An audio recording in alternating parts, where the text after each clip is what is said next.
Hello, Mary C. Williams, fourth graders. Today we are going to be adding fractions using models, and today they're going to be specifically linear models because you have already been adding using area models.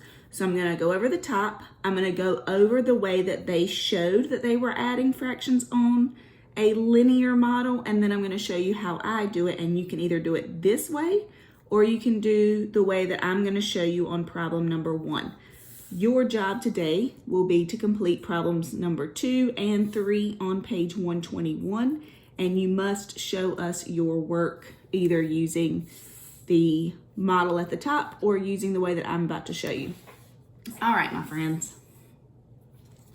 Fractions with, super duper important here, like denominators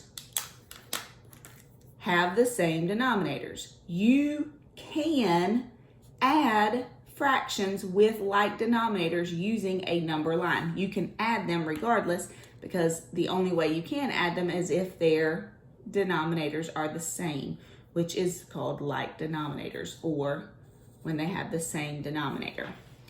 So draw a number line labeled with 6. They labeled it with 6 because 6 is the denominator. That tells you how many parts there are in the whole. So 0 to 1 is 1 whole.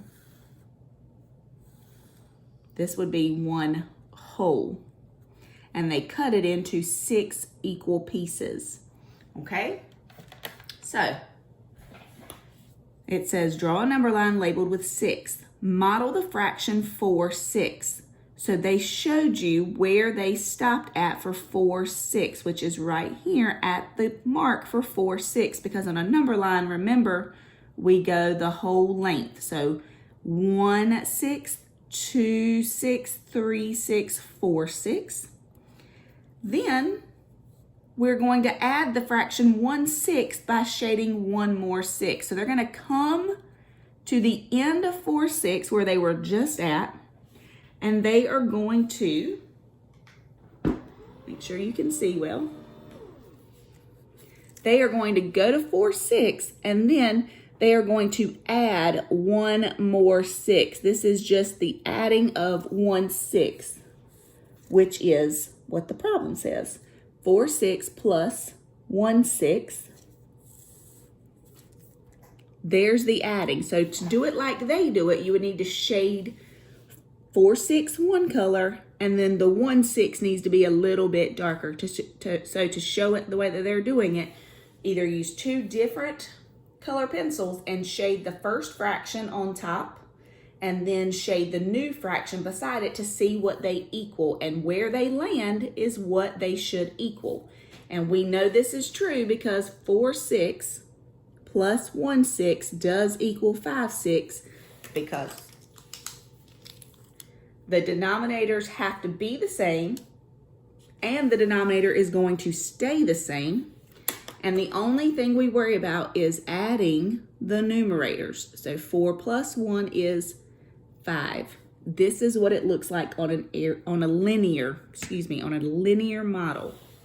All right, so the way Miss Britt does it, so you can choose to do it this way if you choose, or you can do it Miss Britt's way.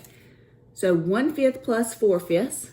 Luckily, this number line is already divided into fifths for me because my denominator is 5. So I'm going to start at 1/5. So I have to go from 0 to 1. So 1/5, and then starting at 1/5, I have to count from there 4/5 spaces.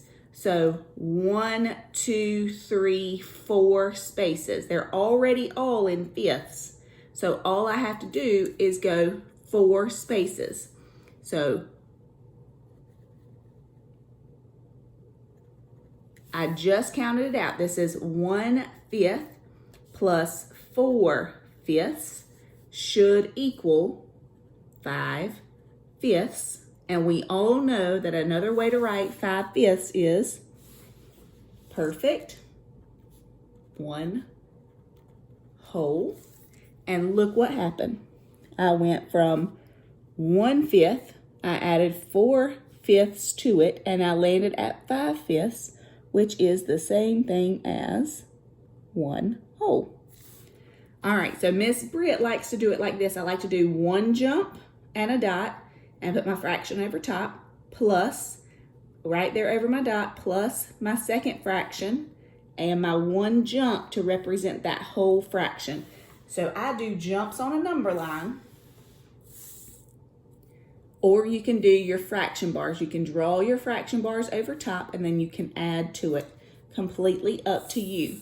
Again, you have to do number 2 and number 3 independently. Thanks so much, guys.